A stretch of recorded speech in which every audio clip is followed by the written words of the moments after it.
UP के मुरादाबाद में कांग्रेस की भारत जोड़ो न्याय यात्रा में पार्टी सांसद राहुल गांधी ने कहा कि आपको कहा जाता है कि भाइयों और बहनों एक दूसरे से नफरत करो। एक धर्म को दूसरे धर्म से लड़ाया जाता है, एक जात को दूसरी जात से लड़ाया जाता है, एक भाषा को दूसरी भाषा से लड़ाया जाता है, फिर आपका धन 24 घंटा आपसे लूटा जाता है। अग्निवीर योजना लाई गई क्योंकि 90 आबादी का रास्ता बंद करना था।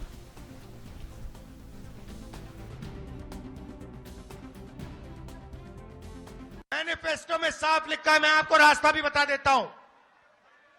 अगर 90% को भागीदारी चाहिए तो पहला कदम, जैसे जब हार्ट टूटता है पहला कदम क्या कराते हो आप?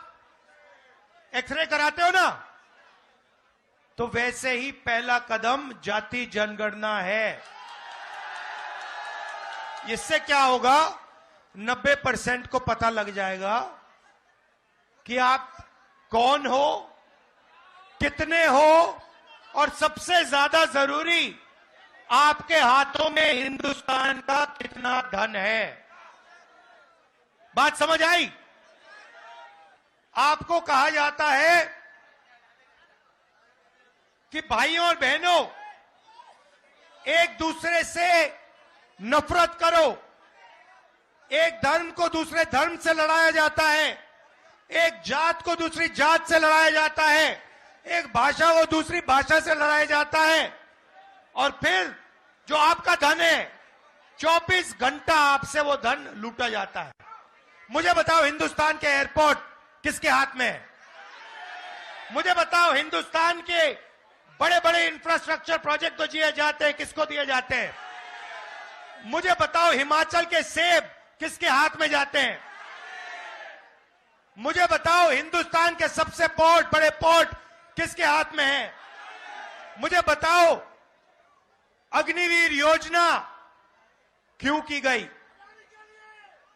क्योंकि जो आपका रास्ता था, 90% का रास्ता था, उसको बंद करना था, और अदानी जी को जो कॉन्ट्रैक्ट, हथियार के कॉन्ट्रैक्ट देने थे, वो सारे के सारे इस सरकार ने दिए अदानी जी को। तो आपको जागरूक होना है, आपको यह सवाल पूछना है, हर रोज सुबह यह पूछना है कि 90% आबादी को इस देश में कितनी भागीदारी मिल रही है, कितना धन 90% के हाथों में है। यह सवाल आपको पूछना है, और कोई सवाल ही नहीं है।